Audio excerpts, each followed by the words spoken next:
Hi అండి, welcome back to our channel అమ్మ చేతి ప్రేమ. ఈరోజు మన ఛానల్లో ఉసిరికాయ నిల్వ పచ్చడిని ఎలా తయారు చేసుకోవాలో చూపిస్తున్నాను. సంవత్సరం పాటు నిల్వ ఆగే ఈ పచ్చడి వంట రాని వాళ్ళు కూడా ఈజీగా తయారు చేసుకోగలిగేటట్లు చూపిస్తున్నాను. దీనికోసం అయితే నేను ఇక్కడ 1/2 kg వరకు రాసి ఉసిరికాయలను అయితే తీసుకుంటున్నాను. ఇక్కడ ఉసిరికాయలు బాగా పసిరివి, అలాగే బాగా పెద్ద సైజులో ఉన్నవి కాకుండా ఇక్కడ చూపిస్తున్నట్టు మీడియం సైజులో ఉన్నవి తీసుకుంటే పచ్చడి రుచి బాగుంటుంది. అలాగే బాగా పసిరి రంగులో ఉన్నాయి కాకుండా ఇలా లెమన్ కలర్ లో ఉన్నాయి తీసుకుంటే పచ్చడి అనేది చాలా బాగా కుదురుతుంది.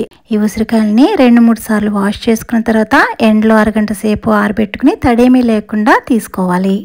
ఇప్పుడు ఏం చేస్తున్నానంటే స్టవ్ మీద డీప్ ఫ్రైకి సరిపడా ఆయిల్ పెట్టుకుని ఈ ఉసిరికాయల్ని బాగా డీప్ ఫ్రై చేసుకోవాలి. ఫ్లేమ్ ని లో టు మీడియం లో పెట్టుకుని వీటిని అయితే వేపించుకోవాలి. కడాయికి ఎన్నైతే పడతాయో అన్ని పెట్టి బ్యాచెస్ వైజ్ గా కూడా వీటిని వేపించుకోవచ్చు. ఇవి వేగడానికైతే 20 to 25 మినిట్స్ వరకు టైం తీసుకుంటాయి. చూడండి, ఇవి వేగినాయో లేదో మనకి ఎలా తెలుస్తుందంటే ఒక ఉసిరికాయని ఇలా ప్లేట్ లో వేసుకుని ఫోర్క్ తో గుచ్చి చూస్తే ఫోర్క్ లోకి ఉసిరికాయ చక్కగా దిగిపోతుంది, అంటే ఇవి చక్కగా వేగినట్టు.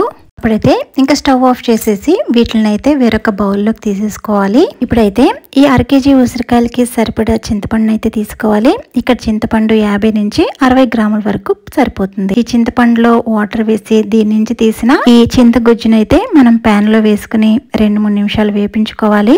దీనికోసం ప్యాన్ లోకి 2-3 టేబుల్ స్పూన్ల ఆయిల్ వేసుకుని ఈ విధంగా చింతపండు గుజ్జునైతే వేసుకుని వేపించుకోవాలి. 2-3 నిమిషాల పాటు ఫ్లేమ్ ని లో టు మీడియం లో పెట్టుకుని దీన్ని అయితే ఇలా కలుపుతో వేపించుకోవాలి. ఇలా సగం వేగింది అనుకున్న తర్వాత దీనిలోకి 1/2 స్పూన్ వరకు పసుపు వేసుకుని వేపించుకోవాలి. ఈ చింతపండు గుజ్జులో ఉన్న వాటర్ అంతా ఎవాపరేట్ అయిపోయి ఇలా ఆయిల్ సెపరేట్ అవుతుంది అంటే ఇంక ఇప్పుడు స్టవ్ ఆఫ్ చేసి ఈ చింతపండు గుజ్జునైతే వేరొక ప్లేట్లోకి తీసేసుకోవాలి. ఈ పచ్చడి కోసం అయితే 1 టేబుల్ స్పూన్ వరకు ఆవాలు, అందులో హాఫ్ అంటే 1/2 స్పూన్ వరకు మెంతులు తీసుకోవాలి. ఇప్పుడు స్టవ్ మీద ప్యాన్ పెట్టుకుని ఫస్ట్ ఆవాలను అయితే 1 నిమిషం పాటు వేపించుకోవాలి. ఆవాలు సగం వేగిన తర్వాత ఈ మెంతులు కూడా వేసుకుని మెంతులు కొంచెం లైట్ గా కలర్ చేంజ్ అయ్యే వరకు కూడా వేపించుకోవాలి. ఇలా వేపించుకున్న ఇవి రెండిట్లని మిక్సీ జార్లో వేసుకుని మెత్తని పొడి కింద చేసుకుని రెడీగా పక్కన పెట్టుకుని ఉంచుకోవాలి.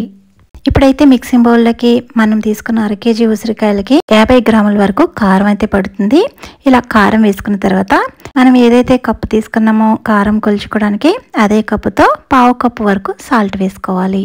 సాల్ట్ అనేది ముందరే ఎక్కువ వేసేయకుండా కొంచెం తగ్గించి వేసుకుంటే కావాలనుకుంటే మళ్ళీ యాడ్ చేసుకోవచ్చు. ఇప్పుడు ఆవాలు మెంతులు మనం మిక్స్ చేసి పెట్టుకున్నాం కదా, అది 25 గ్రామ్స్ వరకు వెయిట్ ఉంది, దాన్ని కూడా ఇప్పుడు వేసుకోవాలి. ఇప్పుడైతే దీనిలోకి పొట్టి తీసిన వెల్లుల్లి రేకుల్ని 20 వరకు దీంట్లో వేసుకోవాలి. గరిటెతో మనం వేసిన స్పైసెస్ అన్ని బాగా కలిసేటట్టు ఒకసారి అంతా కూడా కలుపుకోవాలి. ఇలా కలుపుకోవడం వల్ల మనం వేసిన అన్ని కూడా ఒకే దుక్కును ఉండిపోకుండా అన్ని కూడా చక్కగా ఈవెన్ గా కలుస్తాయి. అయితే చింతపండు గుజ్జు మనం ఉడికించుకుని పక్కనెట్టుకున్నాం కదా, అది కూడా వేసుకుని ఈ స్పైసెస్ లో ఇది బాగా కలిసేటట్టు ఒకసారి కలుపుకోవాలి. చూడండి, ఇలా బాగా కలుపుకున్న తర్వాత మనం వేపించి పక్కన పెట్టుకున్న ఉసిరికాయలను కూడా ఇప్పుడు ఇందులో వేసుకోవాలి. ముందర ఆయిల్ ఏమి వేయకుండా ఈ విధంగా అన్నీ వేసుకుంటే ఇవన్నీ కూడా చక్కగా కలుస్తాయి. ఉసిరికాయలకి స్పైసెస్ అంతా కూడా బాగా పట్టేటట్లు కలుపుకున్న తర్వాత ఇప్పుడైతే 1.5 కప్పు వరకు వేరుశనగ నూనె తీసుకుని దీనిలోకి 1 స్పూన్ ఆవాలు, జీలకర్ర, అలాగే 2 ఎండుమిర్చి వేసుకుని వేపించుకున్న తర్వాత 1/2 స్పూన్ ఇంగువ కూడా వేసుకుని ఈ తాలింపు కొంచెం గోరువెచ్చగా అయిన తర్వాత ఈ పచ్చడిలో వేసుకుని బాగా కలుపుకోవాలి. ఇలా అన్నీ వేసుకుని కలుపుకుని ఈ పచ్చడిని 3 రోజుల పాటు ఊరబెట్టుకోవాలండి. ఇలా ఊరబెట్టుకుని 3 రోజుల తర్వాత ఈ పచ్చడి రుచి అయితే అమోఘంగా ఉంటుంది.